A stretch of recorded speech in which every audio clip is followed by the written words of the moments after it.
자, 안녕하세요 여러분. 맹거슨의 축구한입의 유뻥입니다.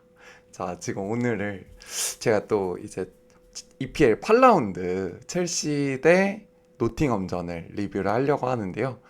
저희 와이프가 지금 저를 찍다가 들어왔습니다. 자, 첼시가 이번에 노팅엄을 맞아서 이제 홈에서 3대 0으로 완승을 거뒀습니다. 이 게임의 결과로 인해서 포스테코글루 감독이 결국은 경질이 됐는데요. 2025-26년 EPL 8라운드, 그 뜨겁던 현장으로 한번 들어가 보겠습니다. 첼시가 후반에만 3골을 넣으면서 완승을 거둔 경기였습니다. 노팅엄 같은 경우는 이 경기 전에 8경기 연속으로 무승을 거두고 있었고요. 2무 6패였죠. 그리고 4연패를 하면서 18위 강등권으로 떨어져 있는 상태였습니다. 그리고 또 유로파 우승을 한 포버지의 그 앞으로의 유럽 커리어가 어떻게 될지 좀 걱정이 되는 그런 결과였는데요. 자, 경기가 종료되고 19분 만에 포스테코글루 감독이 공식적으로 경질이 됐습니다. 자, 먼저 이 경기를 시작하기 전에 어떤 배경을 가지고 있었는지부터 얘기를 해볼 건데요. 벼랑 끝에 몰린 우리 토트넘의 전 포버지 포스테코글루 감독 때 이제 반전이 필요했던 첼시라고 요약을 할 수가 있겠습니다. 앞서 말씀드린 것처럼 노팅엄 같은 경우는 8경기 2무 6패라는 저조한 성적을 가지고 강등권에 위치해 있었어요. 하지만 포버지 같은 경우는 시간만 주면은 토트넘에서 그랬던 것처럼 나는 우승할 수 있다, 이런 자신만만한 태도를 보이고 있었는데요. 실제로는 승점을 거의 따지 못하면서 팬들도 이미 등을 돌리고 있는 상황이었죠.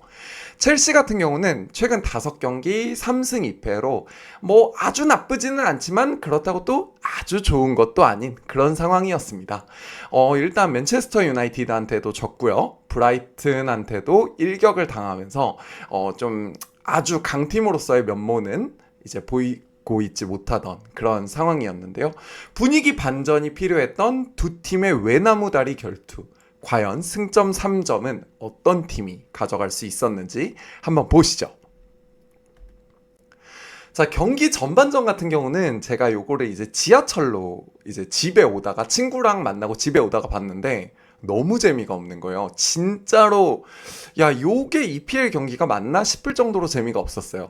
저는 그거를 그래서 굳게 닫혔던 영의 균형이라고 표현을 했습니다. 노팅엄 같은 경우는 3-4-2-1 포메이션으로 나왔고요. 노팅엄 같은 경우는 깁스 화이트에 한 명의 플레이메이커한테 좀 의존하는 그런 전술을 많이 펴는 팀이죠. 그리고 첼시 같은 경우는 4-2-3-1의 전술로 로테이션을 어느 정도 가동한 라인업을 들고 나왔습니다.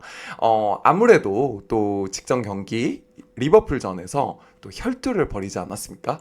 그래서 상대적으로 전력이 약한 그런 노팅엄을 상대로 또 A매치데이 이후에 좀 주전 선수들이 많이 갈렸으니까 휴식을 준 차원이 아닐까 생각이 되고요. 전반전 같은 경우는 제가 팽팽한 탐색전이라고 썼지만 방금 말씀드린 것처럼 정말 재미없었어요. 일단 양팀 득점 기회가 뭐 많이 오지도 않았을 뿐더러 좀 탐색전을 하는 그런 느낌이었습니다. 노팅엄이 간간히 역습을 통해서 이제 골문을 노렸지만 정확도가 부족했고, 첼시 같은 경우도 뭔가 나사가 하나 빠진 것 같은 그런 경기력을 보여줬어요. 그래서 후반전을 시작할 때 승점이 꼭 필요한 첼시 같은 경우는 이제 교체 카드를 3장이나 한 번에 쓰는 강수를 두었습니다. 자, 용병술이라고 하죠. 저희가 보통 흔히 옛날에 맨체스터 유나이티드 기억하시는 분들은 퍼기 타임 기억하실 거예요. 한 60분에서 65분 사이에 그 퍼거슨 감독이 교체하면은 그 교체로 들어온 선수들이 기가 막히게 잘했죠. 자, 이번에도 첼시의 마레스카 감독이 사실은 리버풀전에서 이제 퇴장을 당해가지고 이번 경기는 사실 벤치에 있었어요. 벤치에 있었지만 어떤 그런 이 교체의 적중이 굉장히 잘 되었던 첼시인데요. 후반 시작과 동시에 카이세도, 기튼스, 마르크 기우, 이 3명의 선수를 투입을 했습니다. 아무래도 중원에 처음에 선발로 나왔던 라비아 선수가 상대적으로 그 링커 역할을 잘 못해줬던 게 교체의 주 원인이 아니었나 싶은데요. 이 3명을 교체하면서 동시에 첼시의 경기력이 완전히 달라지기 시작합니다. 저는 이걸 보면서 진짜 이 수비형 미드필더는 현대 축구의 꽃이다 이런 생각이 들었어요. 카이세도를 진짜 첼시가 왜 2천억이 넘는 돈을 주고 일시불로 지를 수밖에 없었는가, 그거를 알려준 경기였다고 생각해요. 물론 라비아 선수도 유망주고 좋은 선수이긴 하지만 아직은 그 미완의 결정체 같은 느낌이 좀 있거든요. 반면에 카이세도는 제가 후술하겠지만 정말 완성도 있는 경기력으로 첼시의 후반전을 이끌었습니다. 0대 0의 균형이 깨진 거는 생각보다 빠른 시간에 나왔어요. 48분쯤이었나요? 왼쪽에서 네투가 이제 줄까 말까 얼리 크로스를 날릴까 말까 하다가 한 번 더 치고 들어가서 이제 크로스를 올렸고, 그거를 수비수 아첸퐁 선수가 노련하게 침착하게 밀어 넣으면서 첼시가 리드를 가져갑니다. 0대 0의 균형이 깨진 순간 아마 포버지도 노팅엄 선수들도 굉장히 당황했을 거예요. 자, 두 번째 골은 생각보다 첫 번째 골이 들어가고 이른 시점에 또 나왔습니다. 51분에 프리킥을 얻은 상황에서 이제 동료 선수가 살짝 밀어줬습니다. 그리고 그거를 네투가 정확하게 골문으로 차면서 골이 나왔는데요. 환상적인 슈팅의 네투의 그 면모를 볼 수가 있었어요. 그리고 또 84분에는 이제 리스 제임스가 골키퍼가 쳐낸 공을 이제 침착하게 골문 안으로 밀어 넣으면서 3대 0의 완승 스코어가 만들어졌는데요. 선제골 이후에 노팅엄 수비수들이 뭔가 약간은 좌절을 한 건지 아니면 집중력이 무너진 건지 모르겠지만 수비의 그런 조직력이 완전 무너진 것처럼 보였어요. 그리고 노팅엄도 후반전에 만회 골을 넣으려고 노력을 했고 실질적으로 굉장히 그런 기회들도 많이 있었음에도 그런 간간히 터져나오는 결정적인 기회들을 놓쳐버린 게 패인이 되지 않았나 싶습니다. 첼시의 전술적인 그런 승리 요인을 한번 보겠습니다. 아무래도 제가 앞서 말씀드린 것처럼 첼시 같은 경우는 진짜 교체 카드가 적중했다고 보는 게 가장 큰 원인일 것 같아요. 자, 그 중에서도 누가 제일 저는 인상이 깊었냐면 앞서 말씀드린 카이세도 선수. 자, 제가 요거 카이세도 선수의 그 경기 풀타임을 보면서 이제 좀 인상 깊었던 장면을 스크린샷을 한번 떠왔습니다. 62분 정도 장면인데요. 리스 제임스 선수가 이제 중원에서 볼을 탈취한 다음에 약간 카이세도 선수가 받기 조금은 애매한 자리로 패스를 넣어줍니다. 그리고 지금 제가 표시한 그 아크서클 쪽에 있는 선수가 카이세도 선수인데요. 카이세도가 요런 약간 주인이 없는 볼 있잖아요. 내 발밑에는 오지 않지만 어쨌든 내가 이걸 차지함으로써 공격의 실마리가 되는 요런 볼들을 진짜 놓치지 않더라고요. 여기서도 보시면은 노팅엄 수비수가 더 가까이 있거든요. 근데 카이세도가 요거를 낚아채고 한 명을 무브먼트로 벗겨버리면서 바로 전진성 있게 상대방 하프스페이스 쪽으로 패스를 찔러줍니다.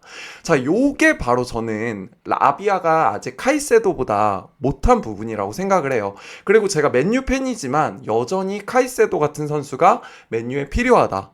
우리의 중원에도 이렇게 기동력이 있고 활동성이 있으면서 전진성이 있는 선수가 필요하다라고 말하는 주요 이유입니다. 이렇게 교체해서 들어간 선수들이 상대 체력이 조금 떨어진 틈을 타서 적재적소에 자신들의 역할을 해줬는데요. 마르크 기우 같은 선수는 이날 이제 교체로 들어오면서 사실상의 원톱으로 활약을 했어요. 지금 첼시가 뭐 주앙 페드로 또 부상 중인 델랍도 있지만 이 마르크 기우 선수는 사실 그 두 선수보다는 조금 후보에 가까운 위치에서 출전 기회를 잡기가 좀 어려웠잖아요. 근데 이날 같은 경우는 이제 원톱으로서 상대방을 끊임없이 압박을 해주면서 공격 기회를 창출하는 모습을 보여줬습니다. 약간은 투박하지만 또 우리 팀 원톱이 이렇게 부지런하게 싸워주면은 결국에는 2선, 3선까지 기회가 나는 법이잖아요. 그래서 마르크 기우 선수도 이날 어느 정도는 마레스카 감독한테 눈도장을 찍지 않았을까 싶었습니다. 노팅엄 같은 경우는 페인이 되게 명확했어요. 사실 우리 토트넘 경기 봤잖아요. 유로파 리그 우승은 했지만 우리가 왜 포버지한테 그렇게 답답해 했습니까, 여러분? 플랜 A는 명확해요. 좋아, 닭공 좋아요. 역습 좋아요. 근데 플랜 B. 어떤 내가 구상한 경기대로 경기가 흘러나가지 않을 때 감독이라면 시프트를 줄 수 있어야 한다고 생각을 하거든요. 근데 포버지 같은 경우는 그런 전술적인 유연도가 조금 떨어지는 감독이었기 때문에 또 이런 경기에서 어떤 상대가 리드를 가져갔을 때 그에 맞는 대처를 빠르게 가져가지 못한 게 페인이라고 볼 수 있을 것 같습니다. 위기 상황에서도 플랜 A를 항상 고집하고 수비 불안이 있을 때 그거를 해결할 수 있는 유연적인 어떤 전술적인 시프트가 나오지 않았다는 점, 또 공격이 다소 깁스 화이트라는 한 명의 플레이메이커한테 의존하는 그런 형식의 공격이 이루어진다는 점에서 노팅엄은 후반전에 첼시를 상대로 리드를 잡아갈 수가 없었던 것 같아요. 자, 결국 저는 오늘 이 경기를 보다가 좀 웃는 장면이 있었어요. 자, 여기서 그 마리나키스 구단주가 진짜 괴짜로 유명하잖아요. 그 감독 선임이나 이런 거에서도 굉장히 깊게 관여를 하고, 사실 노팅엄을 성공적으로 이끈 누누 감독도 이 마리나키스 구단주와의 어떤 마찰 때문에 물러났고 그 후임으로 포버지가 온 거였잖아요. 근데 이 마리나키스 구단주가 엄청나게 성질을 내다가 결국에는 후반전에 경기가 끝나기도 전에 자리를 뜹니다. 자, 해설자분들도 저도 요거 이제 경기 끝나면은 이제 감독 잘리겠구나 어느 정도 생각을 했었는데, 아니나 다를까 그날 경기가 끝나자마자 바로 우리 포버즈의 경질 소식이 날아듭니다. 포버지 같은 경우는 39일 만에 잘렸어요. 사실 그 요즘 감독 교체가 아무리 잦다고 해도 저는 39일 안에 뭔가 감독이 선수단을 파악하고 자기 색깔을 입히기에는 조금은 짧은 시간이라고 생각을 하는데요. 어쨌든 포스테코글루 감독도 그 주어진 시간 동안에 이제 완벽하게 자신의 전술을 구단주나 팬들한테 이제 설득시키지 못한 탓도 있겠지만 다소 가혹할 수 있는 처사가 아닌가 그런 생각도 들었습니다. 자, 요 경기의 승리로 인해서 첼시는 또 주춤하던 최근의 분위기에 다시 한번 상위권 도약의 신호탄을 터뜨릴 수 있었는데요. 근데 제가 요거를 사실 지난주에 보고 엊그저께 이제 첼시 대 썬덜랜드 경기를 봤어요. 근데 아니나 다를까 썬덜랜드가 승격팀답지 않게 첼시를 2대1로 잡아냈습니다. 자, 그러면 저희 다음 화에서는 한번 썬덜랜드가 어떤 전술로 첼시를 잡아낼 수 있었는지, 또 첼시는 썬덜랜드한테 왜 질 수밖에 없었는지를 한번 알아보도록 하겠습니다. 그리고 진짜 맨유 팬으로서 기분 좋은 소식은 그 맨체스터 유나이티드가 그 3연승을 리그에서 질주했습니다. 브라이튼을 이제 홈에서 맞아서 4대2로 기분 좋은 승리를 거뒀는데요.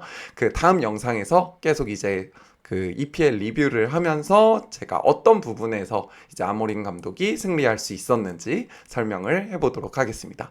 그러면 오늘 첼시 대 노팅엄 포레스트 경기 리뷰는 여기까지고요. 맹거슨의 축구한입 육박이었습니다.